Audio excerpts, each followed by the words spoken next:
¿Qué pasa con la industria de los coches eléctricos? Que la tenemos hasta en la sopa últimamente. A todo el tema de los vehículos autónomos. ¿Crees que vamos a vivirlo nosotros? Ahora mismo los coches que están saliendo se están convirtiendo en coches infumables.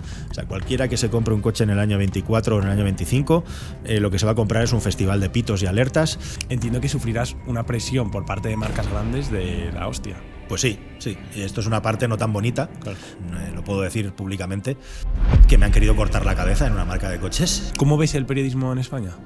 Terrible. Los intereses de los poderosos. La polarización de los bandos. Que todo lo que se recauda con multas, que es más de 1.000 millones de euros al año, acaba transfiriéndose al Ministerio del Interior, y de ahí, como si esto fuera una trama de empresas pantalla y todo eso, acaba entramándose como raíces en lugares en los que ese dinero no sabemos a dónde acaba. Estamos en el punto, estamos en el pico, que no sé si en el punto más alto, de lo que es la manipulación de las masas de la sociedad, ¿no? El poder de las redes sociales hoy en día se está utilizando de una manera bruta, masiva, visceral, enfrentando a los bandos, subiendo el nivel de crispación hasta límites insospechados. Pero antes de seguir con el vídeo, ¿te gustaría conseguir un empleo remoto en un sector con una tasa de paro muy baja y donde los salarios son altos? Como ya sabrás, el coste de la vida en España e Hispanoamérica no para de subir. Las hipotecas, la cesta de la compra, la gasolina o simplemente salir a tomar algo, todo se está volviendo inaccesible por culpa de la inflación. Y aquí lo único que nos suben son los salarios. La mayoría de la población tiene el mismo salario que hace 3 años, pero vive mucho peor. En pocas palabras, estamos perdiendo poder adquisitivo. Quizás te hayas planteado conseguir un segundo empleo, intentar ahorrar en todos tus gastos, o incluso mudarte a una zona más barata para poder llegar a fin de mes. Pero la realidad es que no tienes que hacer nada de esto. Lo que realmente necesitas es aprender una profesión bien remunerada y con alta demanda, que te permita a ti y a tu familia tener la vida que deseáis. La buena noticia es que existe una nueva profesión que puedes aprender desde casa sin necesidad de conocimientos ni estudios previos, que cuenta con una tasa de paro muy baja. ¿Te gustaría descubrir cuál es esta profesión? Hemos conseguido que Bienvenido Saez, de Conquer Blogs, el mayor referente en habla hispana enseñando esta profesión, prepare una clase gratuita de 15 minutos para nuestra comunidad, donde vas a descubrir cuál es esta profesión, sus ventajas y cómo tú también puedes aprenderla. Tienes el enlace a la clase gratuita en la descripción de este vídeo. Bienvenidos a un nuevo episodio de Compede Podcast. Como siempre, un verdadero placer estar tras vuestra pantalla. Hoy traigo un episodio de esos que lo vais a ver del tirón, sin pausas, lo vais a repetir, lo vais a compartir y os va a flipar. Además, es un invitado que me hace como especial ilusión porque es como de esas personas en las que te fijas y en las que tienes como ejemplo a seguir, ¿sabes? Y si en algún momento dices, joder, quiero ser como esta persona, porque me representa mucho, sobre todo en todo el tema empresarial y demás. Así que bueno, es un verdadero placer tener hoy aquí en Compede Podcast a Juan Francisco Calero, que antes de presentarle es director editorial de CarWow, es empresario y es además uno de los grandes, de los más grandes y los más importantes divulgadores que hay en España. ¿Qué tal? ¿Cómo estás? Pues muy bien, muchísimas gracias. Yo muy honorado por lo que acabas de decir. Espero estar a la altura. Lo vas a estar, vamos, no me cabe duda. Mil gracias por venir. Tenemos hoy tiempo limitado, así que vamos con todo, si te parece bien. Normalmente hacemos alguna pregunta y tal para romper el hielo. Claro, en tu caso, te lo comentaba antes fuera de cámaras, que es un poco putada tu perfil, porque es un perfil muy polímata que, claro, para estructurar el podcast y para ver de qué te iba a preguntar, digo, joder, es que puedo hacer un podcast de cada una de las ramas que él hace, ¿sabes? Pero bueno, vamos a ir un poco a lo mainstream, entre comillas. Al fin y al cabo, director editorial de CarWow, eres de las personas que más sabe de coches de España, así que yo creo que tiene sentido, ¿no?, que empecemos un poco hablando sobre los coches. La pregunta más mainstream y la que me han hecho todos mis amigos y que me han dicho pregúntale por esto 100%, es por la industria de los coches eléctricos. ¿Qué pasa con la industria de los coches eléctricos? Que la tenemos hasta en la sopa últimamente. Pues sí, tenemos ahora una situación muy paradójica en la que la normativa dice una cosa y la realidad dice otra cosa. Y la industria del automóvil no es una panadería, ¿no? Que hoy, si no nos funciona un tipo de baguette, en una semana podemos sacar algo completamente distinto. Sí. Tiene sus planes, tiene sus inercias y aunque ha acelerado mucho, las inversiones a la hora de desarrollar un coche y de plantar una fábrica para construirlo son en muchas ocasiones milmillonarias y tienen que tener, digamos, cierta seguridad legal y cierta planificación, ¿no? Entonces, Europa se ha embarcado en unos planes muy ambiciosos respecto a electrificar el parque móvil, ¿vale?, Pero estos planes, en la realidad, no son tan fáciles como se han planteado sobre el papel. Ese sería así el resumen fácil. Entonces, ahora mismo estamos con esta distorsión en la que constantemente se nos está machacando con un mensaje y con una dirección, cuando la realidad es muy distinta, ¿no? En un contexto, además, en el que los coches no solamente se le piden que sean eléctricos, sino que además se pide que cada vez sean más seguros, que cada vez estén mejor comunicados, mejor conectados, que sean eficientes, y eso lo que está haciendo es que suba mucho el precio medio de los vehículos, de los automóviles. Al final, en la vida todo sube y los salarios también suben, pero mucho menos, ¿no?, que el coste medio de la vida y que el coste de los automóviles. Y al final, si entramos en una tecnología nueva que no tiene absolutamente nada que ver respecto al sistema de propulsión, respecto a lo que teníamos antes, si además tenemos que cambiar la forma de fabricar los coches, es decir, al final tenemos un montón de cosas súper costosas que hacer virar. Y está claro que la velocidad de ese viraje y la velocidad a la que el mercado asume ese viraje no se corresponde con la velocidad que se ha establecido sobre el papel por una parte, claro, por un grupo de burócratas que realmente no saben muy bien lo que están legislando, ¿no? Esto te lo he escuchado alguna vez, ¿no? Que, claro, muchas veces la gente cree que los burócratas son gente que están científicamente informados, que tienen unos conocimientos técnicos sobre cada una de las cosas de las que legislan, como por ejemplo en la industria del automóvil, pero por lo que alguna vez te he escuchado, es utópico esto, pensarlo, ¿no? No se habla mucho del tema, de cómo funcionan, digamos, los círculos de poder. Hay por ahí algún capítulo de Los Simpson muy divertido en el que creo que alguien quería cambiar una ley, ¿no? Y todo el episodio va de todas las situaciones surrealistas y kafkianas que se tienen que colocar hasta cambiar una norma, ¿no? Y en la Unión Europea, como en todas partes, y nosotros, tú y yo, los seres humanos, no sabemos de todo. Tenemos que orientarnos por expertos, pero en el mundo real las cosas funcionan por lobbies, por grupos de presión que defienden determinados intereses, ¿no? Y son precisamente esos grupos de presión los que, hablando con los políticos, consiguen que las cosas vayan por una dirección u otra, ¿no? O sea que al final los políticos, evidentemente, tienen una capacidad limitada, como yo mismo o como tú, y tienen que escuchar a otros, y son justamente pues, determinadas tendencias o determinados movimientos que son reacción a otros movimientos los que acaban venciendo e imponiéndose. En el caso de Europa, la electrificación viene muy marcada, muy impuesta por el escándalo del Dieselgate que hubo en Alemania hace 15 años, por el que se descubrió que algunos fabricantes de coches estaban manipulando las emisiones de los vehículos diésel, ¿no? Y bueno, eso, sumado a que Europa se ha querido erigir en el líder mundial en la descarbonización y en el freno del cambio climático, nos ha llevado a esta situación en la que estamos ahora. Claro. Hay un tema que me parece muy interesante que creo que viene a colación con tanto el tema de los coches eléctricos como el tema de la burocracia y de la política y demás, que es pregunta obligatoria. Claro, acaba de ganar Trump las elecciones, ¿no? Desde que estamos hablando de esto ha pasado poco. Este podcast se publicará poco después, así que se puede decir tal como es. Ha ganado Trump y, bueno, a priori, ¿no?, uno podría llegar a pensar que pues todo el tema del medio ambiente y demás son cosas como secundarias para él, ¿no? Que por lo menos no lo tiene tanto en cuenta como las otras alternativas de gobierno que había. Pero a su vez se junta con que Elon Musk, que bueno, es el CEO, el fundador de Tesla, claro, tiene una empresa la empresa más grande, una de las más grandes de coches eléctricos. Entonces, y se llevan muy bien entre ellos. Entonces, ¿crees que aquí hay como una especie de dualidad rara? ¿Y cómo crees que va a ir esto en Estados Unidos? Bueno, aquí lo que está claro es que aunque antes eran personajes antagónicos, tienen en esos dos círculos puntos en los que están conectados y tienen intereses que son idénticos, ¿no? Hay cosas que Elon Musk ya las tenía ganadas, fuera Trump o fuera Kamala Harris la que saliera elegida, ¿no? Como por ejemplo los aranceles a los coches eléctricos chinos. Es cierto que Trump es todavía más proteccionista y lo que verdaderamente ha conseguido Elon Musk con la victoria de Trump es una sociedad estadounidense que va a estar mucho más focalizada en invertir en tecnología militar, con lo cual eso es bueno para SpaceX, y luego se habla de desregulaciones que podrían favorecer el hecho de que Elon Musk pueda tener sus vehículos autónomos circulando con menos trabas de las que tendría si hubiera otra administración, ¿no? Claro. Cosa que yo particularmente creo que no creo, y si pasa va a haber problemas muy gordos. No quiero estar yo en la piel de Elon Musk si de repente le dan luz verde con lo que tiene ahora para que sus coches conduzcan de manera autónoma. Vale.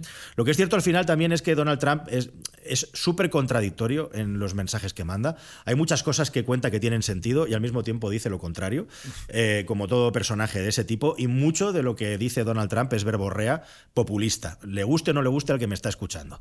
Lo que no quiere decir que pueda aportar cosas buenas a Estados Unidos, ¿no?, con la política que trae. Pero él trae una política ultra proteccionista para su economía. Donald Trump quiere que su país vuelva a ser un país de fabricación, de industria, y aunque eso sea a base de aislarse, es hacia donde va. Y hay una parte que es que Donald Trump no está en contra de las energías renovables, eso hay que decirlo también claramente, que a lo mejor choca un poco lo que estoy diciendo. Él está a favor de la energía barata, y él quiere que el petróleo sea el que tire de la economía estadounidense, lo cual es una contradicción flagrante con las ideas de Elon Musk. Pero por otra parte, Donald Trump no se va a, digamos, no se va a imponer o va a frenar cualquier tipo de inversión que haya en el país respecto al desarrollo de las energías renovables. Básicamente el mantra es que esto no venga del dinero público, ¿no? Si es con capital privado, hágase. Entonces ahí está un poco la diferencia. Pero sí que es verdad que al final como empresarios tienen puntos de encuentro, y el asunto de que el Estado no puede seguir gastando dinero de manera desaforada como hasta la fecha en cosas que no tienen sentido es lo que les ha unido públicamente, ¿no? Luego internamente hay otras cosas, como estoy contando, que les unen igualmente. Otra contradicción, y con esto termino, es que ya se ha demostrado que las políticas de Trump lo que llevan es a un crecimiento del gasto público tremendo por la reducción de impuestos, etcétera. Eso es lo que pasó en la anterior administración de Donald Trump. No se gastaron las cosas en el movimiento woke, pero se gastaron las cosas de otra manera. ¿Va a pasar ahora lo mismo en la próxima legislatura? Pues vamos a verlo. Es una de las grandes dudas sobre qué es lo que puede pasar con el mandato de Trump. Claro, que eso es algo que normalmente como en una sociedad tan polarizada como la que vivimos, mucha gente cree que el enemigo es el que despilfarra, ¿no? Pero verdaderamente luego cuando se pone... Cuando viene la gente a gobernar se ve que todo el mundo despilfarra, lo que pasa es que cada uno está sesgado hacia sus propios intereses. Absolutamente, tal cual. Y una pregunta respecto a todo el tema de los vehículos autónomos. ¿Crees que vamos a vivirlo nosotros? Sí, lo vamos a vivir, lo que pasa es que despacito. Esta es una pregunta que me hacen mucho, y yo siempre digo que yo no sé si veré por Europa muchos vehículos autónomos circulando de manera masiva mientras yo esté vivo. Evidentemente vamos al vehículo autónomo. El vehículo autónomo ya existe, en Estados Unidos ya hay coches autónomos que circulan como robotaxis por determinadas ciudades y determinadas zonas, determinadas regiones.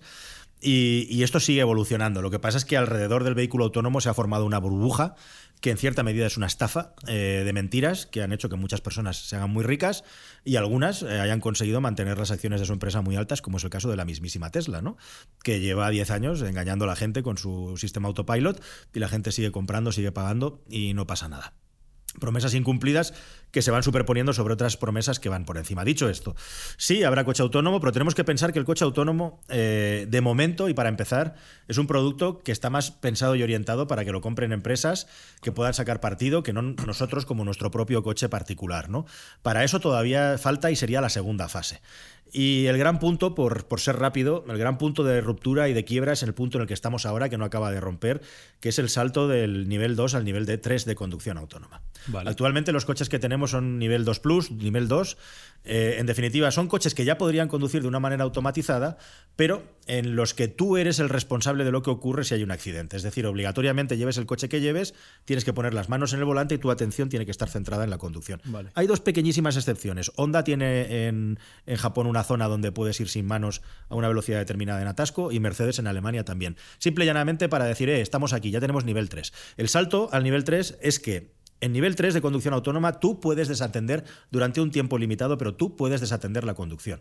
Es decir, puedes estar leyendo un email, vale, puedes estar viendo una peli, puedes estar leyendo el periódico o hasta ir con los ojos cerrados, mientras tu coche sigue teniendo volante y pedales. Vale. El asunto es que si por lo que sea el coche no es capaz de conducir de una manera autónoma, te tiene que avisar con el suficiente tiempo como para que tú desatiendas lo que estabas haciendo, vale, y vuelvas a centrar tu atención en la conducción y tomes los mandos. Hostia. Evidentemente eso no se puede hacer en 8, 10 o 15 segundos. ¿No? Hace falta un tiempo de transición que los científicos investigan cuál es.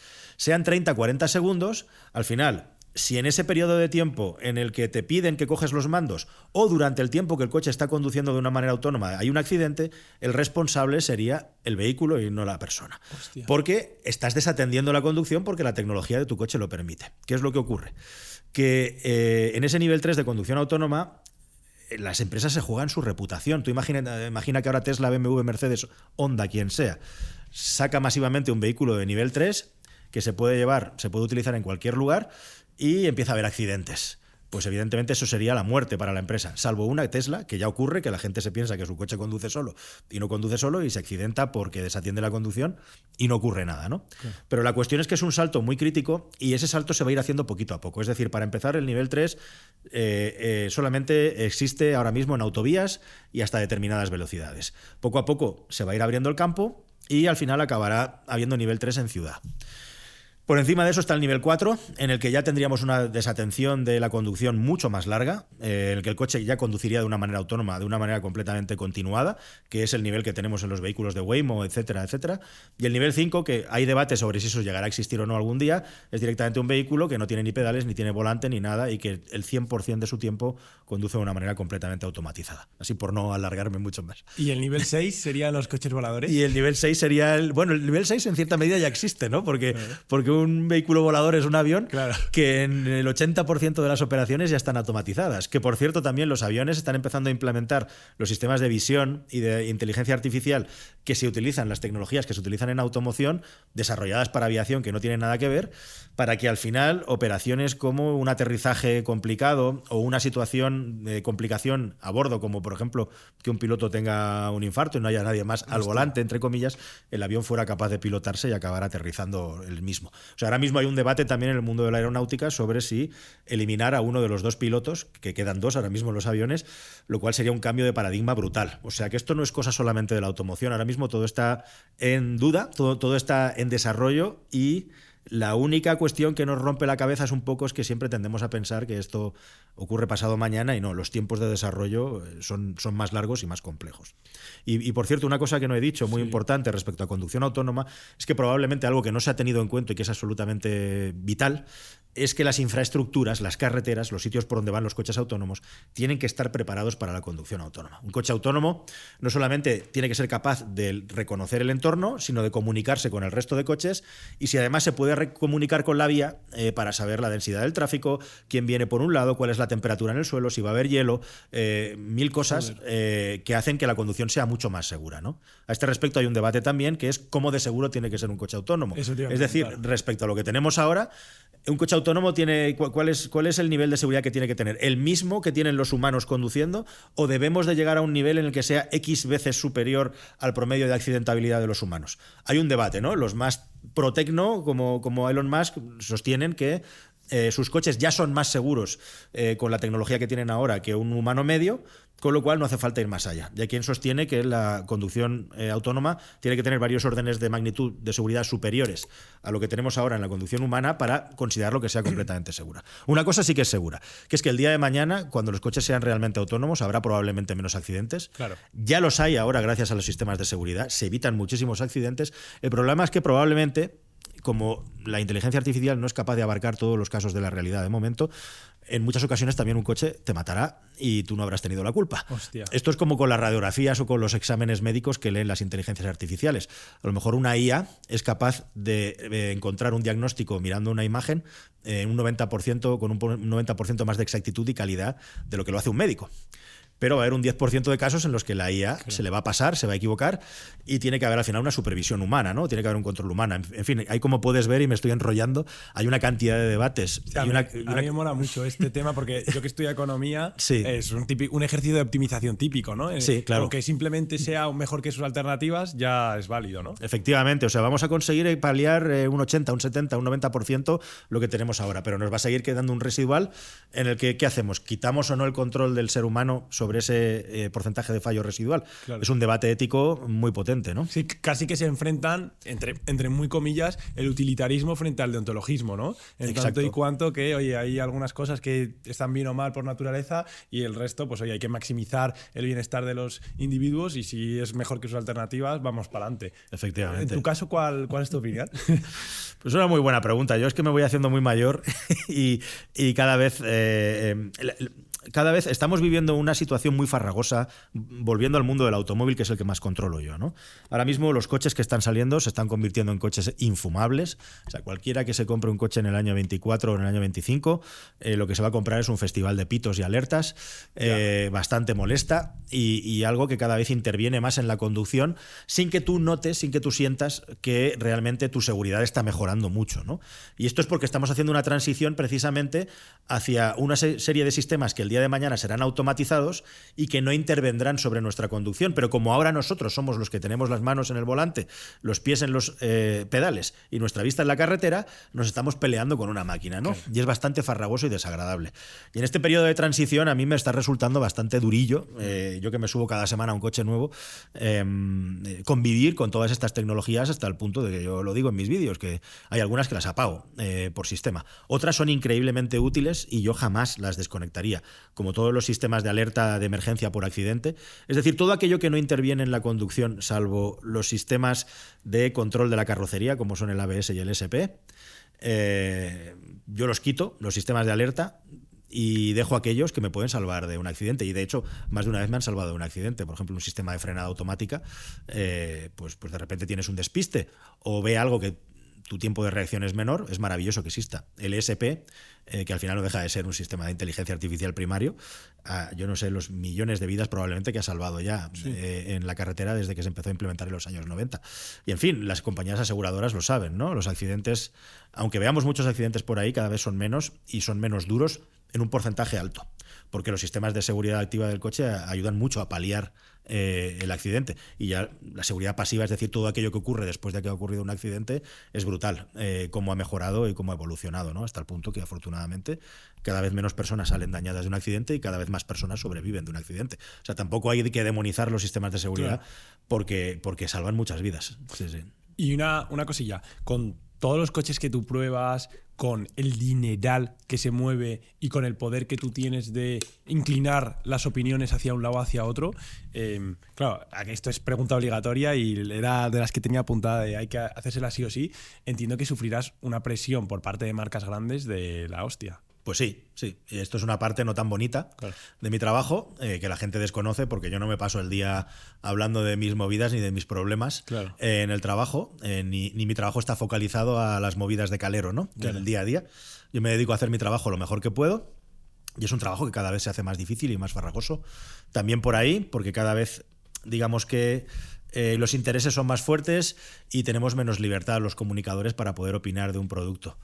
Yo tengo, y esto lo tengo que decir bien alto y claro y subrayarlo, la inmensa suerte, el inmenso privilegio y don de trabajar para una empresa británica, que es la meca del periodismo del motor. Y bueno, pues más de una vez me ha ocurrido, y lo puedo decir públicamente, que me han querido cortar la cabeza en una marca de coches y mi empresa me ha apoyado. Y ante un pulso entre un fabricante de coches y CarWow, CarWow se ha puesto del lado, en este caso, del eslabón débil, que es mi persona. Y aquí sigo hablando contigo como director editorial de CarWow. Es una cosa que no tiene precio y yo tengo libertad de cátedra absoluta dentro de mi canal para decir lo que quiera. ¿Cuál es el límite? No hacer cosas de manera malintencionada para hacer daño, o el límite también involuntario es que yo diga cosas que son erróneas. Claro. Y si yo me equivoco, que me equivoco por supuesto, porque me paso todo el día hablando en una cámara y cometo errores, y soy humano, en muchas ocasiones puedo cometer errores, y si los cometo estoy encantadísimo de rectificar, porque yo lo que quiero es que a la gente le llegue buena información. Pero sí, volviendo a la base de tu pregunta, hay muchísima presión, y si yo no estuviera donde estoy no podría hacer lo que hago. Ya te lo digo. Y eso es gracias a que trabajo en un sitio que además no depende de la inversión publicitaria de los fabricantes de automóviles. Claro, no depende de la... Claro, pero en España, por ejemplo, en muchos ámbitos periodísticos sí depende de la inversión.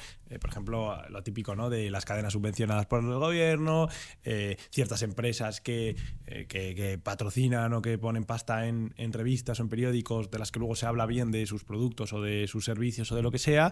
¿Cómo ves el periodismo en España? Terrible. Dramático. O sea, los intereses de los poderosos, la polarización de los bandos. Los que tenemos la mínima suerte de no depender de intereses de empresas ni intereses de bandos políticos, ahora no trabajamos para la audiencia, trabajamos para Google. Claro. El clickbait, la escritura SEO. El periodismo es no sé, es que yo no quiero ser muy duro, pero el periodismo ahora mismo es como una especie de ser deforme que ha recibido puñetazos por todas partes y no se le reconoce la cara ya. Yo es que me paso el día mirando Google Discover y a mí se me cae la cara de vergüenza de ver cuáles son las cosas que elige Google Discover. Y ojo, que entre ellas estoy yo también, ¿no? No sé qué decirte, pero yo veo que de hecho, este fin de semana he sacado un vídeo sobre cómo Google está roto. Cualquier persona que tenga un poquito de edad y de experiencia ha visto cómo se ha ido degradando la calidad de las búsquedas en Google, cómo cada vez la parte mercantil está por delante de la parte de la calidad de los resultados, cómo en los primeros resultados te aparece siempre contenido SEO que es basura, refrita, que son tops y rankings que básicamente su razón de ser son los enlaces afiliados. Y ahora la última ya es el asunto de la inteligencia artificial y cómo Google pretende que te responda a tus preguntas sin entrar ni siquiera en una web dándote la respuesta mal. Ya. Ayer, precisamente, una anécdota, al poco de publicar el vídeo, me mandan un pantallazo que alguien había escrito dónde ha nacido Juan Francisco Calero y la inteligencia artificial de Google se había confundido con un Juan Calero que habrá por ahí y yo he nacido ahora en Bollullos de la Mitación, Sevilla, ¿no? Entonces... pero es igual, pregúntale a Google cuál es la población mundial, que te va a responder con un dato y una gráfica, no con una recomendación de webs, y está mal ese dato. Claro. Bueno, pues hasta ahí hemos llegado a un nivel de degradación. Yo lo estaba comentando esta mañana cuando venía para acá. O sea, si vamos hacia la información con inteligencia artificial, la inteligencia artificial se nutre de algo, se nutre de Google, la información de Google cada vez es menos precisa. Esto es una rueda que lo que va generando cada vez es más entropía, cada vez más ruido en la señal, hasta que llegue un punto en el que nada se va a poder saber si es cierto o es falso, ¿no? Y ahora mismo vamos en esa cuesta abajo, en esa bola de nieve. Y lo que hacemos los seres humanos ahora mismo es trabajar para intentar engañar a Google en lugar de trabajar para intentar enseñar a los que tenemos delante. A mí me parece que estamos viviendo un momento dramático y como la gente no es periodista ni considera que en su día a día la calidad de la información que recibe sea algo crucial en sus vidas, Claro. Nos dirigimos a un territorio muy negro, muy oscuro. Y aunque sean periodistas, muchas veces son periodistas con propósitos viles. Sí, Entonces, verdaderamente, sí. aunque lo sean, tampoco están muy cualificados, ¿no? Muchas veces. ¿Y crees que esto es un tema bastante interesante, ¿no? Porque la gente suele hablar de la separación de poderes, de Montesquieu y demás, pero nunca se habla del cuarto poder, que es por lo menos a partir de Goebbels y de la Alemania nazi se vio la importancia de los medios de comunicación, entre comillas, o por lo menos de la propaganda, ¿no? Mejor dicho. Absolutamente. Y hoy en día son los que dominan la opinión pública para un lado o para otro, ¿no? Se ven campañas absolutamente grotescas para cualquier tipo de político, o sea, en absolutamente todos los niveles. ¿Tú crees que puede llegar un punto en el que se emancipe este poder propagandístico, entre comillas? ¿Que se emancipe en qué sentido? Que se emancipe, que no dependa del poder económico o político. Bueno, yo creo que efectivamente yo no quiero lanzar aquí un panorama sombrío de desesperanza, ¿no? Porque si no, tú y yo no estaríamos aquí hablando y yo no habría venido aquí a atenderte, ¿no? Yo creo que efectivamente hay ámbitos de poder. Acabas de decir una palabra tabú que yo no voy a repetir, pero a mí esta plataforma me ha baneado vídeos por hablar de un régimen alemán político en su día, por decir 2 o 3 veces el señor del bigote o decir el régimen político en el que se vivía en ese... O sea, nada es perfecto, ¿no? Pero, por ejemplo, precisamente en estas plataformas nosotros hemos encontrado maneras de vivir. A mí mucha gente me dice, tú eres youtuber. No, a ver, yo soy periodista, yo soy comunicador que utiliza youtuber como plataforma de comunicación, que no es lo mismo. Yo soy un profesional de la comunicación que gracias a la tecnología te puedo hablar de tú a tú sin tener un consejo de redacción ni tener una empresa del IBEX que está pendiente de lo que digo o un partido político que está pendiente de lo que digo. Y tú deberías de valorar la honestidad que hay detrás de todo lo que yo te cuento porque no dependo de esos poderes y yo debería de valorar el poder que tengo de difusión y de dispersión de mi mensaje, que eso me da una responsabilidad. Entonces, efectivamente, el hecho de que estemos nosotros dos aquí sentados hablando hoy es una prueba de que hay alternativas. Y de hecho, fíjate que ya se habla de que precisamente las elecciones de Estados Unidos, aunque sea para mal, han marcado un punto en el que las redes sociales han tenido más poder y más influencia de prescripción que los medios de comunicación tradicionales. Y eso es brutal. Ya se venía viniendo, ¿no? De hecho, mucha gente no lo sabe y yo lo repito, aprovecho para repetirlo en las entrevistas. Que nadie piense por lo que yo he dicho que estoy a favor o en contra de otro bando. Claro. Yo puedo criticar y alabar a Trump porque yo intento llevar las cosas a la medida de la lógica. Pero el primero que empezó a manipular radicalmente las redes sociales para ganar unas elecciones fue un personaje al que le dieron el Premio Nobel de la Paz, como es Barack Obama. Él fue el primero que empezó a utilizar toda esta tecnología que luego utilizaron también los del bando contrario, ¿no? Claro. Y todo esto te lo digo porque el poder de las redes sociales hoy en día se está utilizando de una manera bruta, masiva, visceral, enfrentando a los bandos, subiendo el nivel de crispación hasta límites insospechados, que evidentemente no tenemos que contribuir a echar gasolina al fuego con todo esto. Pero lo que está ocurriendo también, y esto yo te lo digo tú que eres un tío joven y motivado y que tienes un gran futuro por delante, que cada vez más se le ve la patita a los medios de comunicación tradicionales de cómo nos quieren cancelar, claro, a los que nos dedicamos a comunicar fuera de su espacio porque les estamos robando el espacio que ellos tradicionalmente han ocupado. Los medios de comunicación tradicionales, la teoría de la comunicación, se ha basado en muy pocos medios, mucha escasez, porque al final el legislador, el regulador, tenía el control y le interesaba. Al final había un ancho de banda para la FM, un ancho de banda para la televisión y pocas licencias y grandes y bajo nuestro control. El modelo en el que estamos tú y yo comunicando es todo lo contrario, es extraordinariamente atomizado y cientos de miles, millones de comunicadores, cada uno lanzando su mensaje. Claro. Evidentemente hay mucho ruido, pero si se le da a la gente las herramientas para saber encontrar dónde buscar bien, la mejor calidad de lo que se puede encontrar hoy en día en el mundo de la comunicación y la comunicación más libre está en los medios que están fuera de los medios tradicionales. Claro. Aunque a las personas que ya tienen cierta edad y que se han formado como comunicadores clásicos, les duela decirlo, ¿no? Ya. Joder, aquí podríamos estar hablando durante horas. De hecho, tuve un podcast. A mí es un tema que me apasiona, la verdad. A mí me apasiona. De hecho, hace poco tuve aquí a Juan Soto Ibars y estuvimos hablando de todo el tema este de la postcensura y demás. Luego, sí, semanas después, traje a Ernesto Castro y a Quantum Fracture. No sé si les conoces. Sí, un poquito, por la plataforma, por YouTube. Y estuvimos hablando de todo este tema porque, claro, luego también hay un debate que no vamos a entrar, pero es el tema de la desinformación, ¿no? Que, claro, el problema que es que mucha gente estaba muy desinformada o muy mal formada, entonces no tiene el criterio para identificar qué creador es lícito, bueno y demás y cuál no. Y claro, por un lado dirías, bueno, pues que la plataforma censure a los que desinforman, pero claro, ahí la barrera, ¿no? Se puede modificar por propósitos o intereses políticos, ¿no? Claro, claro. Quería preguntarte una cosa. Este es un tema que a mí personalmente me afecta porque, bueno, yo soy de aquí de Madrid y yo vivo a las afueras de Madrid, pero de vez en cuando, por trabajo sobre todo, me toca ir a Madrid, más a la zona céntrica. ¿Qué pasa? Que está la zona de bajas emisiones y yo me la como siempre porque está muy mal informada, o sea, no, el cartel es pequeño y demás, y bueno, siempre acabo entrando y saliendo sin querer y me llegan multas y demás. ¿Cómo ves tú esto de que no se pueda circular por las zonas céntricas de momento creo que es Madrid y alguna ciudad más, pero sí, entiendo que esto se quiere llevar un poco a todas las grandes ciudades europeas y sí. Bueno, primero de todo, esto es muy divertido. Hay un partido político que dice, yo cuando venga esto lo voy a quitar. Ya. Vamos a ver, una cosa clara, familia, amigos, esto viene mandado por la Unión Europea. Da igual los azules, los rojos, los morados o los naranjas.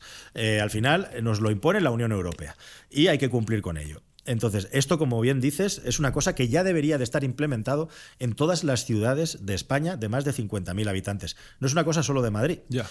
Lo que pasa es que las multas son más grandes cuanto más grande es la ciudad y al final las ciudades más grandes son las que tienen que hacer más trabajo para que esto no suceda, ¿no? Eso por un lado. Y por otro lado, al final, todo esto viene por una tendencia que es básicamente eliminar el transporte privado. Mucha gente, yo lo digo, el mantra es, mira, de verdad, no os perdáis en el debate coche eléctrico, coche de combustión. El debate no es ese, el debate es coche sí, coche no. Ese es el debate. La tecnología del coche eléctrico tiene unas ventajas y unos inconvenientes ahora mismo y debería ser tan válida para todo el mundo como la de combustión. Luego otra cosa ya es que nos metamos en debatir si nos la tienen que imponer, etcétera, etcétera. Pero esto de las zonas de bajas emisiones es un invento de la Unión Europea que nos obliga a unos niveles de emisiones dióxidos de nitrógeno y otros gases contaminantes perjudiciales para la salud, específicamente los NOx, los óxidos de nitrógeno. En las grandes concentraciones humanas donde hay muchos automóviles se acumulan mucho y bueno, pues se considera que esto al final del año unas cuantas vidas se van por ahí, ¿no? Vale. Y que hay que mejorarlo y que hay que paliarlo. Y bueno, pues es un acuerdo al que se ha llegado dentro de la Unión Europea y hay que cumplirlo. Por otra parte, en España somos especialistas en incumplirlo, somos los campeones en inventarnos excusas y en incumplirlo todo, ¿no? Y ese es en el punto en el que estamos. Realmente, en este debate hay, como siempre, dos puntos. Un punto que es una medida que viene por algo aparentemente positivo, que es el hecho de mejorar y limpiar el aire de las ciudades, que acaba provocando una serie de problemas porque el sistema no está preparado, no es como la imposición del coche eléctrico. Claro. Y entonces cuando las cosas se enmerdan, entonces cuando se genera el debate, los enfados y se genera, digamos, esa lucha, ese enfrentamiento entre lo que se quiere imponer y lo que la sociedad vive. Mi posición al respecto de esto, pues que entiendo perfectamente una posición y también entiendo la otra. O sea, a mí me parece que es muy necesario que el aire de las ciudades se limpie y que es verdad que en estas acumulaciones de seres humanos, yo si en algún sitio le veo el sentido a un producto eléctrico, es precisamente en las ciudades, ¿no? Claro. Porque no, los coches eléctricos no tienen tubo de escape, lo cual no significa que no contaminen. Dicho lo cual, vamos a ver, vamos a aplicar el sentido común, la navaja de Occam. En enero, en Madrid, resulta que ya no puede circular ningún coche sin etiqueta. Se le dio una moratoria a los madrileños para que pudieran tener un par de años más sus coches sin etiqueta circulando dentro de la ciudad si tu coche está empadronado dentro de la ciudad. En enero del 25 eso se acaba. Si resulta que dentro de la ciudad sabemos que hay más de 300.000 coches que siguen sin incumpliendo esa norma o no cumpliéndola, ¿alguien cree que en un mes que nos queda se van a vender 300.000 coches? Yo lo veo imposible, ¿no? Entonces vamos a aplicar el sentido común y vamos a ver de qué manera podemos solucionar esto sin que el umbral de dolor sea tan fuerte y al mismo tiempo yendo hacia donde tenemos que ir. Y bueno, pues en esas estamos con todas las normas de la Unión Europea que podamos hablar, ¿no? Que la realidad no se corresponde con los objetivos. Y ahí se producen esos choques y esas fricciones tan bestias que estamos viviendo y sufriendo ahora mismo. Claro, a mí lo que me pasa en la zona de bajas emisiones es que, o sea, el absurdo que le encuentro yo es el siguiente. Yo tengo la etiqueta azul, la tipo C. Entonces, claro, yo puedo circular, pero tengo que estar empadronado en Madrid para poder circular libremente. Pero puedo circular. Ahora bien, si yo entro sin querer por despiste y salgo, me multan.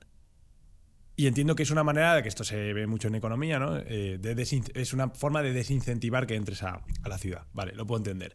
Ahora bien, si yo entro y lo dejo en un parking y luego salgo, aunque haya estado un segundo y haya pagado 10 céntimos, me libro de la multa.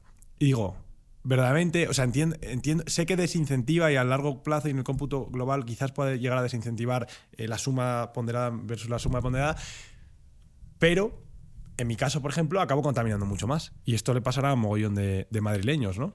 Sí, sí. O sea, que es un poco absurdo. O sea, el hecho de, bueno, te puedes librar si lo metes en el parking. No sé cómo ves tú esto de... Sí, nada, al final tú lo estás explicando muy bien. Es que es eso, es la desincentivación. Es decir, al final te planteas, oye, si yo cada vez que tengo que hacer esto tengo que acabar en un parking, paso, esto es demasiado complicado para mí. En mi día, en mi tiempo, no me funciona, ¿no? ¿Por qué está hecho? Bueno, pues para esas situaciones excepcionales en las que realmente está justificado que tienes que ir a un lugar y la justificación de que tienes que ir a un lugar es que tienes que pasar por una barrera y recoger un ticket, ¿no? Y no hay más. O sea, es que no hay más que escarbar porque es eso. Sí. Literalmente es eso. Sí, tal cual. Y respecto a la DGT, que este es otro tema muy interesante. Todos mis amigos me han dicho, pregúntale por esto, porque claro, a mí, por ejemplo, yo soy un tío con el coche bastante torpe. Entonces siempre me acaban multando y me acaba dejándome una pasta entre la cuota de autónomos, las multas y tal, ¿sabes? No hago infracciones muy graves, pero sí hago infracciones de despiste, de saltarme una línea continua, de, yo qué sé, lo típico, ¿no? Aparcar en línea azul y no darme cuenta, bueno, y me acabo pagando al año una pasta, o sea, pero un mogollón de dinero. Es un buen ciudadano. En multas. Claro, entonces, que las hago, ya te digo, y puntos y demás, conservo todos, respeto a la velocidad, o sea, esas cosas bien, pero los pequeños despistes, ¿cómo ves tú el tema de la DGT? ¿Crees que a veces se funciona como un organismo, no voy a decir la palabra mafia porque suena muy feo, pero sí que presiona demasiado quizás a los ciudadanos? No solamente lo creo, sino que lo afirmo, que la DGT es un organismo recaudador que está muy alejado de los objetivos que estatutariamente y dentro de nuestro ordenamiento legal tendría que tener, ¿no? Yo lo he comentado en Petit Comité entre mis amigos, no sé, a lo mejor es el momento de decirlo aquí, aunque no sirva para nada. A mí me gustaría crear una iniciativa legislativa popular para que todo el dinero que se recauda con las multas acabara donde tiene que acabar, porque no sé si sabes que todo lo que se recauda con multas, que es más de 1.000 millones de euros al año, acaba transfiriéndose al Ministerio del Interior y de ahí, como si esto fuera una trama de empresas pantalla y todo eso, acaba entramándose como raíces en lugares en los que ese dinero no sabemos a dónde acaba. Pero desde luego para mejorar las carreteras y para mejorar la seguridad vial, que es para lo que debería de ser estatutariamente ese dinero, no se está utilizando. O sea, es un fraude de ley que venimos sufriendo desde hace décadas y del que nadie protesta ni dice nada, porque estén los rojos o estén los azules en el poder, cuando llega cada uno hacen lo mismo. Al final la DGT es un organismo recaudador cuya única finalidad es sacarle el dinero a los ciudadanos de 1000 maneras posibles y está muy lejos de ser algo que vele por la seguridad de las personas y que trabaje con lógica de velar por la seguridad de las personas.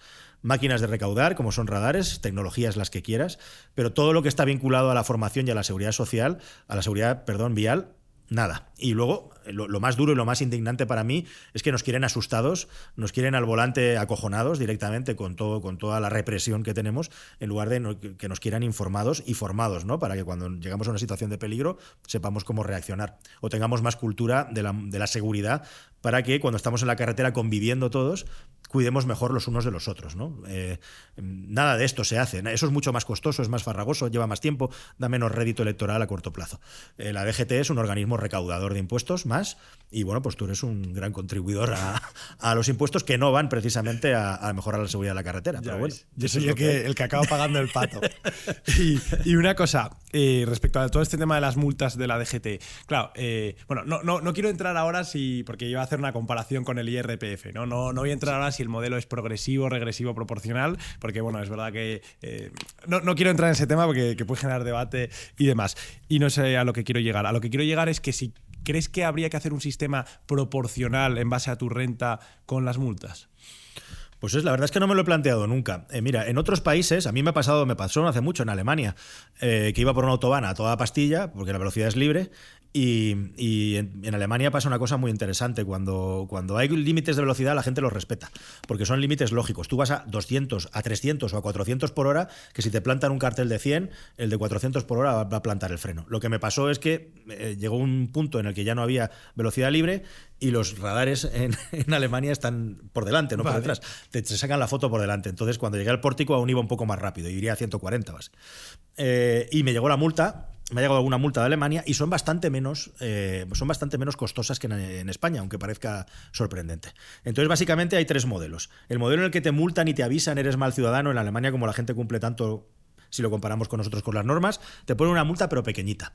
En España te ponen unas multas que en relación al poder adquisitivo están por encima del coste de algunos países europeos. Claro. Y luego está el tercer modelo, que es el tuyo, que es el modelo en el que va proporcional al poder adquisitivo de cada uno. Yo me parece que esto de hacerlo proporcional al poder adquisitivo no lo veo del todo. No, yo a lo mejor lo que sí que vería es precisamente para que aquellos que más tienen no les saliera gratis poner multas, es que la recurrencia tuviera consecuencias. Es decir, vale, yo paso cada día por un radar y tengo tanta pasta que me puedo permitir el lujo de pasar a 159 o a 149 y que me multen. Y cada día que me multen una vez, que lo pago gustosamente por los 15 minutos que gano. Pues hombre, eso a mí no me parece bien, ¿no? A lo mejor este señor la tercera vez que lo hiciera había que decirle, oiga, le vamos a quitar 2 puntos o 4 puntos por la recurrencia. La proporcionalidad respecto al poder adquisitivo, sinceramente no tengo una opinión, pero no, así de primeras no lo veo muy claro. No.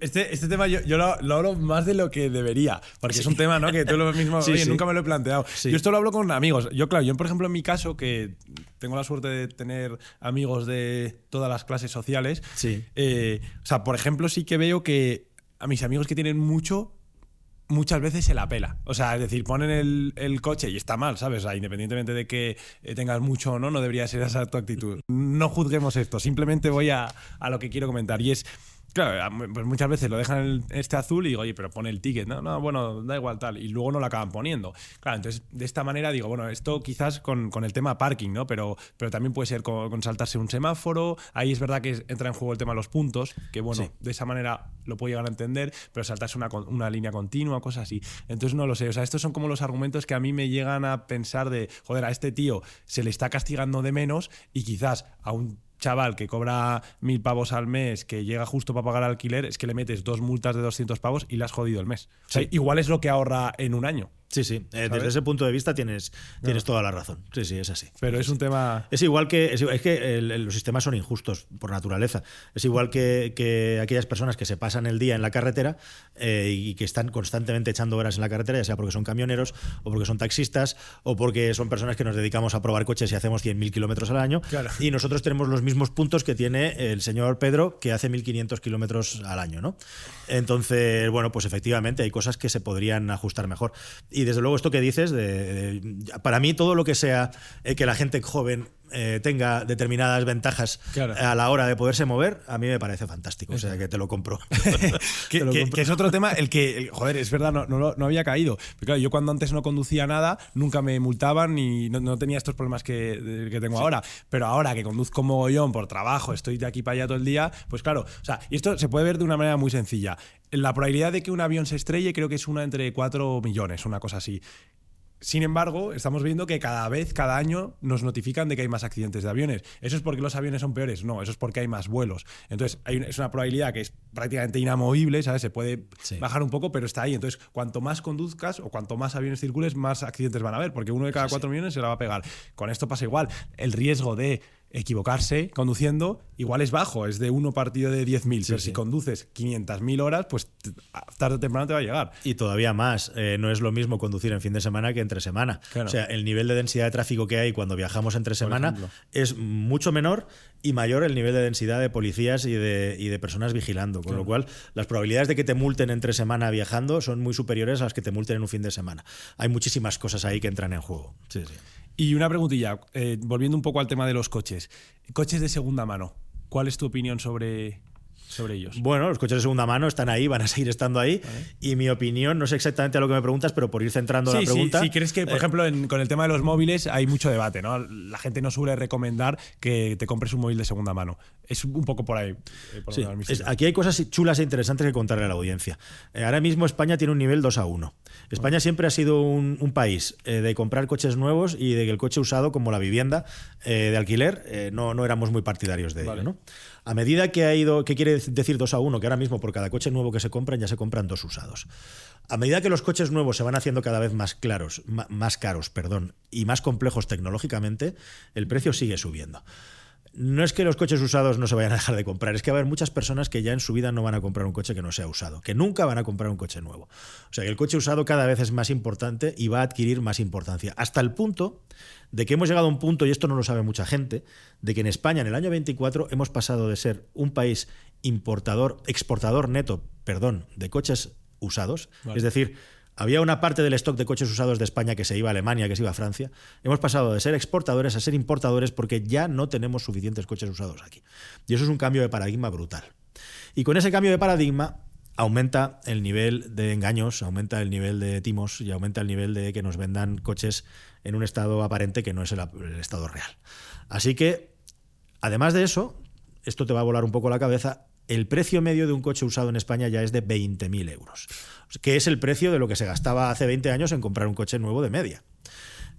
Con todo esto te quiero decir que es que los coches seminuevos y usados, con toda la normativa que hay ahora mismo también, la gente no quiere comprar coches eléctricos, coches que deberían de estar ya hace muchos años en el desguace se siguen vendiendo como coche 1.000 eurista, 2.000 eurista, 3.000 eurista, así que al final lo que tenemos es un parque móvil muy envejecido y en el que el coche usado cada vez tiene más peso y en el que cada vez hay más tortas por comprar los usados buenos, que son aquellos que tienen más o menos entre 5 años y unos meses, ¿no? Así que bueno, pues este es el campo de juego en el que hay y a través de eso pues todavía hay muchísimo emprendimiento y muchísimo negocio que hacer, digamos, nuevo, porque el mercado de la automoción está cambiando muchísimo ahora mismo. Joder, de hecho, con esto que comentas del encarecimiento de los vehículos de segunda mano, yo, por ejemplo, en el caso, por poner un caso cercano, ¿no? El de mi padre, él tenía un Hyundai y me acuerdo que lo ha vendido hace poco para comprarse uno nuevo y lo ha vendido casi al mismo precio que al que lo compró hace 6 años, ¿sabes? O 7 años. O sea, totalmente. Que está siendo una... Sí. Esta es una de las grandes cosas que ha ocurrido desde la pandemia, que es que los precios de los coches se han disparado y de los usados seminuevos también. Hasta el punto, como tú dices, que es tal cual. O sea, muchas personas que han tenido un coche lo han tenido gratis porque lo pueden vender al mismo precio que lo compraron por esta inflación tan grande que ha habido en el mercado. La putada es para aquel que le haya tocado comprarlo, ¿no? Exactamente. Sí. Oye, y respecto al tema de la política, ¿no? Por ya estamos terminando. Quería hacerte una pregunta, claro, obviamente es un tema que da para otro podcast, ¿no? Por eso te voy a hacer una pregunta un poquillo más general y tiene que ver un poco con todo esto que comentábamos de la polarización y demás. ¿Cómo ves la política actualmente en España después de lo que ha pasado con la Dana y después de esta situación tan catastrófica que ha ocurrido? Sí, yo creo que en España, como en tantos otros órdenes de la vida, acabamos siempre heredando los fenómenos de lo que ocurre en Estados Unidos o en otros países, siempre llevamos un poco de retraso. España se caracteriza porque siempre va con algo de atraso y luego cuando adopta, lo adopta a mucha velocidad, ¿no? Y en este caso se ve clarísimamente cómo nos ha picado el virus del populismo y ahora mismo estamos metidos en esa pantalla. O sea, estamos viviendo una época de populismo y de degradación de las instituciones, que hay determinados intereses que se quieren apoderar de ellas, y con esto se va degradando a toda velocidad eso que llamamos democracia, o que supuestamente es el mejor sistema en el que vivimos. O sea, se trata de pervertir y estirar y deformar la democracia a imagen y semejanza de determinados poderes fácticos. Y vivimos en un momento también en el que estamos en el punto, estamos en el pico, que no sé si en el punto más alto, de lo que es la manipulación de las masas de la sociedad, ¿no? Tú lo decías antes en la conversación, desde los años 20, hace ya 100 años, hace un siglo, que se sabe el poder de la manipulación de las masas a través de la información. Todo eso está inventado. La psicología de guerra está inventada, solo que ahora tenemos tecnologías y formas de hacerlo de una manera mucho más sofisticada, ¿no? Y bueno, se está demostrando también, vinculado a eso, que la mentira y la verdad, por contraposición, cada vez tiene menos valor y cada vez pues los sesgos mentales son más grandes. Lo que se ha demostrado con la DANA es algo que muchos sospechábamos y es la demostración palmaria de que vivimos en un estado quebrado, en un estado fallido. Me hacía mucha gracia que el otro día el ministro Óscar Puente, que le dio la fiebre esa de empezar a publicar un tuit cada 5 segundos para demostrar todo lo que se estaba haciendo, ¿no? Está muy guay, ¿no? Bueno, ya que la has cagado, pues reaccionar. Pero me acuerdo, es que se me ha quedado grabado en la cabeza, decía, esto no sería capaz que lo hiciera un estado fallido, ¿verdad? O algo así. O sea, sacaba pecho diciendo, ¿quién cojones, con perdón, te va a montar o te va a limpiar una autopista? Eso un estado fallido no podría hacerlo. Claro. Perdone, señor Puente, frene. Vamos a ver, hay muchas clases de estados fallidos. Hay una clase de estado fallido que sería una república bananera en la que los recursos y los medios no existen. Eso es un estado fallido. Y también hay estados fallidos que son los que, teniendo los recursos y los medios, no son capaces de ponerlos a favor de los ciudadanos y para que los ciudadanos tengan los servicios que pagan, ¿no? Entre uno y otro, a mí el segundo caso, que es el caso España, por si alguien tiene alguna duda, me parece todavía más grave y más flagrante, ¿no? Claro. O sea, tú le puedes criticar a una persona que no pueda correr los 100 metros en 10 segundos y esa persona resulta que está famélica y no se puede alimentar y no puede entrenar, ¿no? Y entonces lo entiendes. Claro. Pero cuando una persona tiene todos los medios y los recursos y aún así no es capaz de funcionar como se le supone, para mí eso también es un estado fallido. Sí. Y nosotros España en general en muchas cosas es un estado fallido, pseudo fallido, evidentemente, porque hay una cantidad de talento, hay una economía grande, seguimos siendo una de las 15 mayores economías del mundo. Bueno, la 15, ¿no? O así, más o menos. Y una cosa compensa la otra, pero digamos que somos un estado además, y esto daría para otro podcast, como dices, que está completamente adicto a la ayuda de la Unión Europea, que no es capaz de resolver sus problemas de productividad, que seguimos viviendo en una economía ultra atomizada y muy ineficiente. Y en definitiva, los grandes problemas estructurales, por no enrollarme más, del país, sí, todavía no hay nadie, sea del color que sea del arco político, que los acometa. Y me temo que no lo acometerá nunca, porque serían tan impopulares que inmediatamente los ciudadanos les acabaríamos quitando la posibilidad de ostentar el poder. O sea que yo en ese aspecto soy bastante pesimista. Y respecto a la postura que luego adoptan muchos... Claro, porque aquí volvemos al debate este de medios tradicionales versus canales de YouTube, luego se adoptan posturas políticas entre ellos, ¿no? Está la famosa, ahora hay como, se ha popularizado mucho en redes, esto que habla cuando antes dudabas como de la democracia, ¿no? Que la ponías en tela de juicio, yo también lo hago. Claro, como forma de gobierno, ¿cuál es tu opinión sobre la democracia? Sé que es una pregunta compleja. Y aquí entran a los trevijanistas, ¿no? Que ellos critican mucho la democracia representativa y están como más a favor de la democracia ateniense y demás, entendiendo que es bastante complicado de concebirla. Pero así, a grandes rasgos, ¿cuál sería tu postura? Nos ha salido a los dos la palabra trevijano en la cabeza al mismo tiempo, sí, ¿no? Yo recomiendo a todo el mundo que se busque los vídeos de Trevijano porque es un shock, sí, cuando no lo conoces, que te explique su versión de los hechos de la transición, ¿no? Yo creo que no es tan complicado, o sea, que hay democracias como la inglesa que están muy lejos de ser democracias perfectas, pero en las que un responsable de un distrito está obligado a recibir a un ciudadano en su despacho y a escucharle, ¿no? Claro. Y están en la calle. ¿Qué es lo que ocurre? Que en general, y aquí yo me voy a los principios de Taleb, que Nassim Taleb, que es uno de los autores que más sigo, de que lo que no puede ocurrir en ningún caso, se supone que la democracia es la opinión de la mayoría, ¿no? Sí. Es el consenso de la mayoría, de una mayoría suficientemente cualificada. Cuando tú rompes eso, te estás cargando la democracia. Y el límite último de rotura de la democracia es cuando una minoría minúscula ostenta tal cantidad de poder que somete a la mayoría. Claro. Ahora, ese principio aplícalo a lo que quieras en la realidad. Eso es lo que estamos viviendo ahora mismo. estamos secuestrados por minorías, que son las que más vociferan, que son las que más poder tienen porque son más capaces de meterse en determinados círculos. Y como decía el señor Taleb, él decía una cosa bastante dura y bastante radical. O sea, no puede, el ejemplo que ponía es: no puede ser que todos acabemos en un supermercado comiendo comida halal porque un 5% de la población sea musulmana. Él era bastante cañero con eso, ¿no? De hecho, esto es... perdón, sigue. Bueno, no, simplemente yo pongo un ejemplo, no es mío, es de este señor. No hay nada por tu parte ni por la mía, creo, en contra de la religión musulmana. Pero lo que no puede ser, era un ejemplo, es que una minoría te imponga una realidad por el hecho de que los derechos de esa minoría estén por encima de los de la mayoría. Y la sociedad woke a la que nos dirigimos y en la que estamos viviendo es una sociedad que le ha dado la vuelta al guante, la vuelta al calcetín y ha puesto por delante los derechos de las minorías, que siempre tienen que existir y siempre las minorías tienen que tener una protección superior a la de las mayorías, pero no hasta el punto de que acabes generando un malestar tal en las mayorías que acaben provocando que se te vuelva en contra la ola, ¿no? El tsunami, que rebote contra una pared y se te vuelva contra ti. Europa, año 2024-25. Los populismos a la vuelta de la esquina, llamando a la puerta, y los populismos y el poder transformándose en populismo también para sobrevivir. Eso es lo que estamos viviendo ahora mismo. Que, bueno, ya con esto hemos terminado, pero simplemente quería añadir que la gente lo puede buscar, esto yo lo estudiaba, me acuerdo, en economía política, es lo de la minoría interesada versus la mayoría apática, ¿no? Y hay muchos casos, ¿no?, de los que cómo se ve que una minoría, esto pasa con los agricultores, esto es un ejemplo de mi libro de economía política, o sea, no es una cuestión que ponga yo y tal.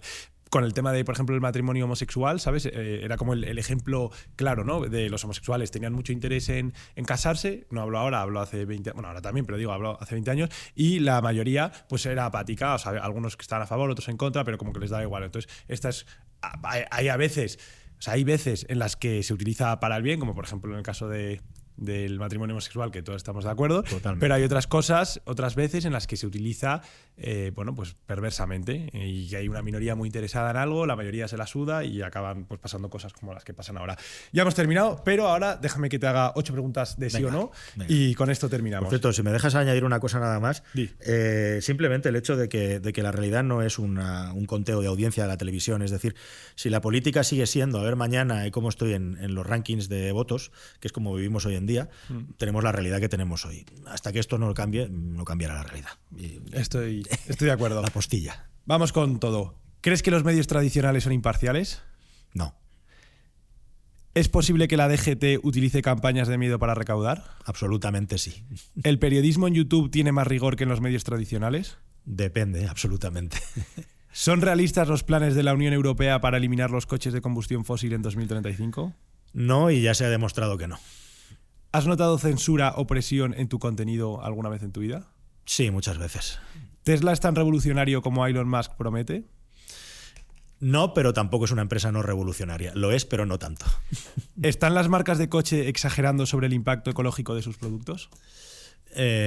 Probablemente sí. Y para terminar, ¿es sostenible para Madrid albergar un evento como la Fórmula 1? Vaya pregunta, muy buena, muy buena. La respuesta es siempre y cuando esto esté sufragado y la fiesta la pague el capital privado, adelante con ello. Juan Francisco Calero, un súper placer. Igualmente, un placer muy grande. Me ha encantado tenerte, espero que te lo hayas pasado bien. Ha sido una hora, pero creo que muy intensa, hemos hablado de muchos temas. Podríamos haber de cada tema haber hecho un podcast, pero yo creo que a la audiencia, así formato YouTube y demás, le va a encantar. Pues igualmente, me ha encantado hablar contigo y escucharte y responder a tus preguntas, y ojalá que podamos seguir coincidiendo en el futuro. Seguro que sí, muchísimas gracias. A ti. Y bueno, nos vemos la semana que viene en un nuevo episodio. Y si os ha gustado, dadle like. Bueno, por supuesto, saldrán tus redes al principio por si había alguien que no te conociese. Y ya está, nos vemos la semana que viene. Chao, chao.